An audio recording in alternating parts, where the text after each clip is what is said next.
Hace poco comenzaron a circular imágenes de un documental que el fallecido Oliver Tree habría filmado en la Antártida, un material cargado de datos que muchos califican de delicados, al punto de asegurar que fue justamente ese rodaje lo que terminó por sellar su destino, aunque conviene no adelantarse, porque no es la primera vez que un viaje a esas latitudes helada desata semejante revuelo.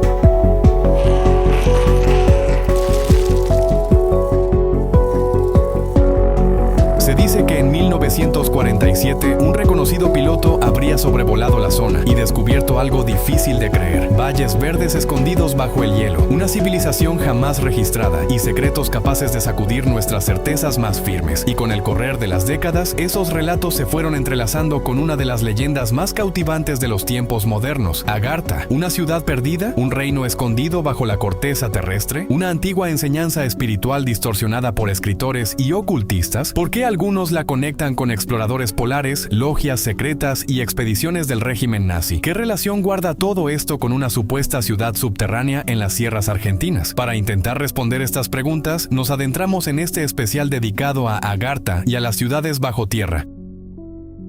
Durante buena parte de nuestra historia, el planeta lucía muchísimo más vasto y enigmático de lo que hoy conocemos. Existían océanos sin explorar, continentes apenas esbozados en los mapas y territorios completos fuera del alcance tanto de viajeros como de estudiosos. Y es bien sabido que justo donde se agota el conocimiento, empieza a florecer la imaginación, y pocas ideas resultan tan atractivas como pensar que algo permanece oculto bajo nuestros propios pies. Y aquí conviene detenerse un instante, porque esa misma sensación de pequeñez frente a lo desconocido es algo que muchas personas han sentido también al mirar el cielo estrellado, o al preguntarse qué hay detrás de la existencia misma. Y aunque este video no busca convencer a nadie de nada, vale la pena compartir que para muchísima gente, esa pregunta encontró una respuesta serena en la idea de un creador que sostiene el universo con propósito, no como un dato más de folclore, sino como una certeza que da paz en medio de tanto misterio. Mucho antes de que alguien pronunciara la palabra Agartha, numerosas culturas ya imaginaban mundos bajo la superficie, y esto no es casualidad, porque la Tierra siempre representó refugio, protección y misterio, y las cuevas funcionaron como puertas naturales hacia lo desconocido, de modo que cada pueblo intentó explicar qué podía esconderse más allá de esas profundidades. En la Grecia antigua, el inframundo era pieza clave de toda su cosmovisión, no un simple destino para los muertos, sino un reino completo, gobernado por fuerzas propias y comunicado con la superficie mediante entradas repartidas por distintos territorios, y sus mitos hablaban de héroes que bajaban a esa oscuridad y regresaban transformados por lo que encontraban allí. Las tradiciones nórdicas, por su parte, también mencionaban reinos escondidos bajo tierra, con enanos que habitaban enormes ciudades subterráneas donde forjaban armas legendarias y resguardaban saberes ancestrales, y relatos parecidos aparecen en la antigua Mesopotamia y en Mesoamérica, donde diversas culturas imaginaron cuevas sagradas que actuaban como portales hacia otros planos de existencia, una idea que se repite una y otra vez en pueblos separados por océanos y por siglos de distancia. Con el paso del tiempo, estas narraciones dejaron de pertenecer únicamente al terreno religioso y mitológico, y a medida que avanzaba la ciencia moderna, algunos pensadores comenzaron a preguntarse si las profundidades de la Tierra podían esconder algo más que simples leyendas, y lo que encontraron los dejó desconcertados. La creencia en una tierra hueca fue difundida por Athanasius Kircher, uno de los científicos más relevantes del periodo barroco, en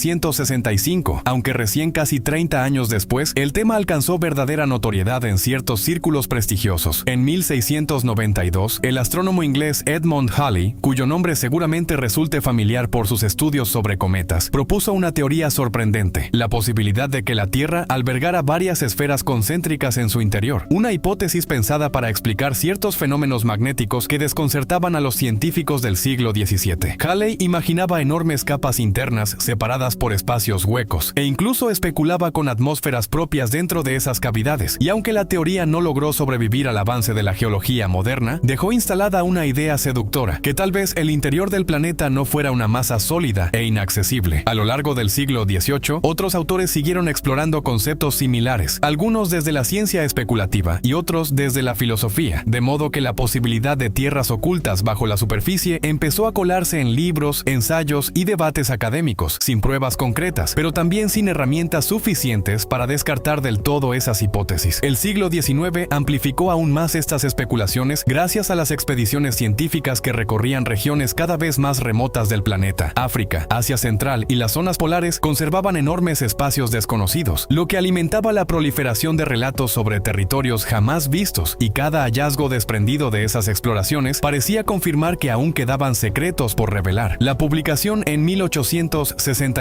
de Viaje al centro de la Tierra, de Verne, encendió el fervor de toda una generación, y justo en medio de ese clima de exploración, misterio y especulación, apareció una historia distinta, que no hablaba simplemente de cuevas o espacios vacíos bajo tierra, sino de un reino completo, gobernado por sabios, protegido por secretos ancestrales y conectado con algunas de las tradiciones más enigmáticas de Oriente. Una historia que hacia fines del siglo XIX empezó a conocerse con un nombre que jamás dejaría de despertar fascinación: Agartha. Mientras las potencias coloniales expandían su influencia sobre Asia, también crecía el interés por religiones, filosofías y tradiciones espirituales provenientes de lugares considerados exóticos y misteriosos, y durante esos años, el Tíbet ocupó un lugar especial en la imaginación occidental, ya que su aislamiento geográfico y el escaso conocimiento sobre sus costumbres lo convirtieron en un territorio casi legendario, al punto que para muchos europeos, el Himalaya parecía guardar secretos capaces de transformar la comprensión del mundo. En paralelo, distintas corrientes esotéricas ganaban popularidad: el espiritismo, el ocultismo y las sociedades dedicadas a estudiar conocimientos considerados antiguos o prohibidos atraían a miles de seguidores, y surgió la idea de que las grandes religiones compartían una sabiduría primordial perdida, y que algunos iniciados aún conservaban fragmentos de ese saber. Es en ese contexto donde aparece uno de los personajes centrales de este relato, Alexander Saint-Yves d'Alveidre, nacido en Francia en 1842, quien desarrolló una intensa actividad como escritor y pensador esotérico, elaborando a lo largo de su vida teorías políticas, religiosas y filosóficas sobre el funcionamiento ideal de la sociedad, aunque su nombre quedó asociado para siempre a una obra publicada en 1886, Misión de L'Inde en Europa, donde presenta una revelación extraordinaria: la existencia de un reino oculto llamado Agartha, que según su descripción no era una simple ciudad ni una comunidad aislada, sino una especie de centro espiritual de toda la humanidad, gobernado por una jerarquía de sabios que administraban un conocimiento superior, maestros que desde las profundidades del planeta custodiarían verdades capaces de transformar la civilización, a quienes algunas versiones incluso les atribuyen la capacidad de influir discretamente en los hechos históricos. Saint-Yves aseguraba que su información provenía de fuentes orientales vinculadas a tradiciones secretas del Himalaya. Aunque el problema surge de inmediato, ninguna de esas fuentes pudo verificarse de manera independiente. Los documentos originales nunca aparecieron, y buena parte del relato dependía exclusivamente de las afirmaciones del propio autor, de modo que la controversia acompañó a Agartha desde su mismo nacimiento. Uno de los conceptos que suele aparecer ligado a Agartha es Shambhala, que en distintas corrientes del budismo tibetano representa un reino espiritual vinculado a la iluminación y a ciertas enseñanzas religiosas, aunque con el tiempo autores occidentales reinterpretaron estas tradiciones mezclándolas con elementos esotéricos propios, difuminando las diferencias entre ambos conceptos. Hacia fines del siglo XIX, Agartha ya circulaba entre ocultistas, teósofos y estudiosos de lo alternativo, y cada nuevo autor sumaba detalles. Algunos describían inmensas galerías subterráneas, otros hablaban de tecnologías avanzadas, y no faltaba quien insistiera en la extraordinaria evolución de sus habitantes, presentados como auténticos guardianes cósmicos, de modo que aunque ya había nacido, Agartha seguía envuelta en una espesa niebla de incertidumbre. Esa situación cambió en las primeras décadas del siglo XX, cuando un aventurero, escritor y viajero aseguró haber escuchado relatos mucho más precisos durante sus recorridos por Asia Central, testimonios que convirtieron a Agartha en una leyenda internacional y que sumaron elementos que seguirían alimentando el mito durante más de un siglo. En 1908, el novelista Willis George Emerson publicó una narración titulada El Dios Humeante, donde presentaba un supuesto relato verdadero sobre las aventuras de Olaf Jansen, un marinero noruego que, según el libro, habría navegado junto a su padre a través de una entrada ubicada en el Polo Norte, viviendo durante 2 años entre los habitantes de una red de cavernas subterráneas iluminadas por un sol central. Hombres que medían más de 3 metros de altura y cuya ciudad capital sería nada menos que el Jardín del Edén original. A pesar de las controversias, el impacto cultural del libro fue innegable. La idea de Agartha dejó de estar limitada a círculos esotéricos y empezó a circular en medios más amplios, y a partir de 1922, el concepto ya no dependía exclusivamente de Saint-Yves, sino que se transformó en un relato internacional alimentado por múltiples voces mientras Europa atravesaba un periodo de intensas transformaciones políticas políticas y sociales. Con la Primera Guerra Mundial recién terminada, aquí vale la pena detenerse en la figura de un aventurero que terminaría inspirando a uno de los personajes más legendarios del siglo, Percy Fawcett, y su búsqueda de la Ciudad Z. En ese caldo de cultivo, el arqueólogo británico Percy Fawcett se transformó en uno de los nombres más singulares de la exploración moderna, formado en el ámbito militar y con experiencia en trabajos de cartografía en Sudamérica, y con el tiempo desarrolló una convicción que lo alejó progresivamente de la arqueología convencional, la posibilidad de que existieran ciudades antiguas todavía no descubiertas en regiones remotas del planeta, especialmente en la cuenca del Amazonas. Durante las primeras décadas del siglo XX, Fawcett participó en expediciones por Brasil y Bolivia, recopilando relatos locales sobre estructuras abandonadas, ruinas en la selva y posibles asentamientos de civilizaciones desconocidas para la arqueología europea de la época. Experiencias a partir de las cuales construyó la idea de una ciudad perdida a la que llamó simbólicamente Z, una civilización avanzada que habría permanecido oculta bajo la vegetación amazónica durante siglos o incluso milenios. En 1925, Fawcett emprendió su expedición más ambiciosa, viajando junto a su hijo Jack Fawcett y su amigo Raleigh Grimmel hacia una región inexplorada de la selva con el objetivo de encontrar esa ciudad perdida que había guiado sus investigaciones durante años. Pero a medida que avanzaban en el territorio, las comunicaciones se interrumpieron y nunca más se tuvo registro confirmado de su paradero. Una expedición que desapareció sin dejar rastros claros y que dio origen a una de las incógnitas más persistentes de la historia de la exploración. Y aquí también hay algo que vale la pena señalar con calma. Esa obsesión humana por encontrar un lugar sagrado, perfecto, escondido en algún rincón del mundo, quizás refleja algo mucho más profundo que la simple curiosidad geográfica. Tal vez sea el eco de un anhelo que muchas personas de fe reconocen enseguida, esa sensación de que fuimos hechos para algo más grande que lo que vemos, y que ese paraíso perdido que tantos buscaron en la selva o bajo el hielo. Con el tiempo, la figura de Fawcett se transformó en un símbolo, no solo en la superficie del planeta, sino también en la imaginación cultural, alimentando teorías, novelas y reinterpretaciones posteriores, y décadas más tarde inspiraría indirectamente la creación de uno de los aventureros más reconocidos de la ficción moderna, Indiana Jones, un personaje que, aunque pertenece al cine, comparte con Fawcett la misma matriz simbólica, la obsesión por descubrir reliquias ocultas y conocimientos perdidos más allá de los límites del mundo conocido. Una historia que además se conecta con una idea más amplia dentro del imaginario de Agartha, la posibilidad de que ciertas búsquedas no conduzcan solamente a descubrimientos, sino también a desapariciones que terminan alimentando el propio misterio que se intentaba resolver. Años más tarde,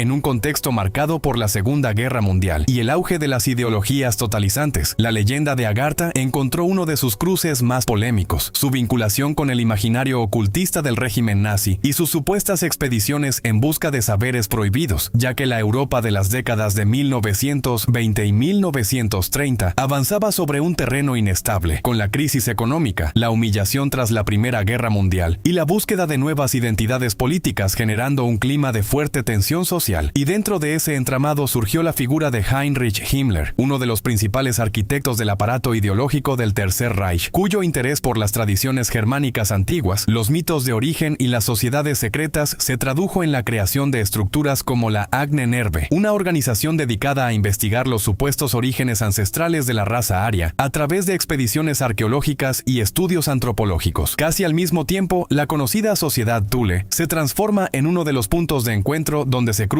el nacionalismo y el ocultismo en los años que anteceden a la llegada del nazismo al poder. Y aunque todavía se discute cuánto pesó realmente en las decisiones del régimen, su sola existencia deja ver el ambiente intelectual en el que ciertas corrientes esotéricas lograron eco en sectores puntuales de la Alemania de entreguerras. En ese mismo tramo histórico, las expediciones al Tíbet de 1938 y 1939 se convierten en uno de los capítulos más citados a la hora de hablar de este cruce entre ideología, exploración y leyenda. Misiones encabezadas por Ernst Schaeffer y financiadas por la Agne Nerve, que en teoría perseguían fines científicos ligados a la zoología, la geografía y la antropología, aunque con el correr de los años distintas lecturas les adjudicaron propósitos ocultos, desde la búsqueda de saberes ancestrales hasta la localización de accesos a mundos subterráneos. Fue en esos años cuando Agartha empezó a formar parte de una trama más amplia que enlazaba exploraciones polares, incursiones asiáticas y teorías sobre una tierra hueca, tejiendo un relato de alcance global global que excede por mucho su origen puntual, el cierre de la Segunda Guerra Mundial en 1945. No apaga estas inquietudes, más bien habilita un escenario nuevo donde germinan historias de tecnologías secretas, científicos que escapan y bases escondidas repartidas por distintos países. Y es justo en ese contexto de posguerra donde entra en juego una figura clave de la exploración polar norteamericana, que termina por darle vuelta a todo lo que se creía sabido, y así nuestra historia regresa al punto de partida. Byrd y los enigmas de la Antártida. Como ya lo hemos comentado en otras ocasiones, la posguerra redibuja el mapa geopolítico, y la Antártida gana un peso estratégico cada vez mayor. Ahí aparece el almirante Richard E. Byrd, explorador estadounidense de larga trayectoria en tierras polares, que entre 1928 y 1956 conduce diversas misiones al Ártico y a la Antártida, ganándose un lugar entre los nombres más recordados de la exploración del siglo XX. Entre 1946 y 1947, Byrd toma parte en la Operación High Jump, una de las expediciones militares de mayor escala organizadas por Estados Unidos en la Antártida. Hasta ese momento, con el objetivo declarado de entrenar tropas en climas extremos, avanzar en investigación científica y afianzar presencia estratégica en la zona, movilizando miles de efectivos, decenas de embarcaciones y numerosas aeronaves en un operativo sin precedentes. Vale la pena detenerse aquí un instante. Algunos autores presentan esta operación como la mayor ofensiva militar de Estados Unidos contra una supuesta base secreta del Tercer Reich instalada en la Antártida, una base donde incluso habría platillos voladores nazis. Sí, tal como se escucha. Aunque de manera oficial la operación High Jump vuelve a suelo estadounidense sin grandes hallazgos, décadas más tarde circulan documentos y supuestos diarios atribuidos a Byrd que describen un sobrevuelo por regiones desconocidas del continente, con paisajes verdes, lagos sin hielo y ecosistemas que no deberían existir bajo el clima antártico, e incluso se menciona la presencia de mamuts lanudos y seres humanoides. En esas versiones, el explorador, guiado por una nave de origen desconocido, habría cruzado una abertura en el hielo que conducía a un mundo interior habitado por una civilización avanzada, con relatos que hablan de entidades desconocidas, ciudades organizadas y un nivel de conocimiento superior al de la humanidad actual. Versiones que en algunos casos se conectan directamente con la idea de Agartha, lo que deja la pregunta flotando: ¿la habrá encontrado Byrd? El problema de fondo es que esos supuestos diarios nunca pudieron confirmarse como auténticos, lo cual no impidió que circularan ampliamente en libros, revistas y después en Internet. Y conviene recordar que el clima de la Guerra Fría ayudó a que estas narrativas prendieran, porque en un mundo atravesado por la desconfianza, la carrera tecnológica y las teorías sobre secretos militares, las historias de exploraciones ocultas encontraron terreno fértil, y fue en ese proceso que la Antártida dejó de ser solamente un territorio de estudio científico para volverse uno de los escenarios centrales del imaginario de la Tierra Hueca. Y es justamente desde ahí que el mito de Agartha logra una nueva expansión, entrelazándose con teorías que se popularizan en la segunda mitad del siglo XX y que convierten la idea de mundos interiores en un fenómeno de alcance mundial. Fascinación por la Tierra Hueca. A mediados del siglo XX, el planeta atraviesa una etapa de aceleración tecnológica, expansión de los medios y un interés creciente por los límites del saber científico, lo que se traduce en que las teorías sobre el interior de la Tierra encuentran públicos nuevos, algo que se ve impulsado por el crecimiento de la industria editorial popular y por revistas dedicadas a lo insólito, tanto en Estados Unidos como en Europa, que empiezan a publicar notas sobre mundos subterráneos, energías internas del planeta y supuestos accesos ubicados en zonas remotas. En paralelo, la ciencia ficción aporta lo suyo para consolidar la imagen de mundos interiores, y son miles los libros que narran guerras libradas bajo nuestros pies. Dentro de las corrientes alternativas, la idea de la Tierra Hueca va uniéndose poco a poco a otros sistemas de creencias, aunque el avance de las ciencias de la Tierra trae consigo información que contradice estas hipótesis, ya que los estudios sísmicos, al analizar cómo se propagan las ondas generadas por los terremotos, permiten reconstruir la estructura interna del planeta y muestran capas sólidas y líquidas sin rastro de grandes cavidades capaces de sostener ecosistemas o civilizaciones. Y a medida que este conocimiento se afianza, la comunidad científica llega a un consenso cada vez más firme sobre cómo está compuesto el interior terrestre. ¿Esto derrumba la idea de una Tierra hueca? Todo lo contrario, la teoría se acomoda a los nuevos datos reinterpretándolos bajo marcos simbólicos o conspirativos. Y en ese mismo proceso, Agartha, que ya no depende de un solo autor ni de un solo libro, se afirma como el nombre más popular dentro de estas corrientes, y es esa misma expansión la que permite que la idea de civilizaciones intraterrenas atraviese fronteras geográficas y culturales hasta llegar a América, donde surgen nuevas versiones del mito. Las ciudades intraterrenas del mundo. En Estados Unidos nace la historia de Telos, una supuesta ciudad subterránea situada bajo el monte Shasta en California, que distintos autores del esoterismo contemporáneo describen como una civilización avanzada que habría sobrevivido a antiguos cataclismos y que sigue desarrollando desarrollándose en las profundidades del planeta, relatos que se difunden sobre todo a partir de la década de 1970, en paralelo al auge de los movimientos espirituales alternativos en Occidente. Y aquí aparece un dato curioso. Sharula Dux es el nombre que utiliza una mujer que asegura haber nacido en Telos y que escribió un libro titulado Agartha, Secretos de las ciudades subterráneas, donde sostiene que los habitantes de ese reino se refugiaron bajo tierra a causa de grandes guerras libradas en la superficie, aunque aclara que no se trata de conflictos convencionales, sino de la supuesta contienda entre dos continentes desaparecidos, la Atlántida y Lemuria, afirmando que el poder de las armas termonucleares de ambos bandos terminó por hundir y destruir a estas dos civilizaciones avanzadas y que los desiertos del Sahara y del Gobi serían consecuencia de semejante devastación, mientras que las ciudades subterráneas habrían sido construidas como refugio para la población y como resguardo de los registros sagrados, las enseñanzas y las tecnologías más valiosas de esas culturas antiguas. Más al sur, esta misma idea toma una forma particular en las sierras de Córdoba, Argentina, donde durante las últimas décadas del siglo XX comienzan a circular historias sobre energías especiales, presencias no humanas y accesos a dimensiones ocultas, y el pequeño pueblo de Capilla del Monte se convierte en uno de los epicentros de estas narrativas contemporáneas, ganando notoriedad durante los años 80 y 90 por supuestos avistamientos de luces extrañas, experiencias de contacto y fenómenos difíciles de encasillar dentro de explicaciones convencionales, de donde surge ERCS, un nombre asociado a una supuesta ciudad intraterrena, cuyas descripciones varían según la fuente, pero que en general se presenta como una presencia avanzada que interactúa de forma indirecta con el mundo humano, y a diferencia de las tradiciones europeas del siglo XIX o de las relecturas de la Tierra Hueca del siglo XX, las versiones argentinas del mito se apoyan sobre todo en experiencias personales y no tanto en textos antiguos, sino en testimonios actuales que circulan en charlas, encuentros y publicaciones de divulgación. También en Argentina, más precisamente en la precordillera mendocina, la figura de Isidris aparece dentro de las corrientes esotéricas actuales como una ciudad intraterrena ligada a estados elevados de conciencia y a una supuesta hermandad espiritual que habitaría espacios ocultos bajo la superficie, descrita como un núcleo de luz en medio del paisaje montañoso, un punto energético que se entiende menos como una ciudad física tradicional y más como una estructura viva conectada con dimensiones internas del planeta.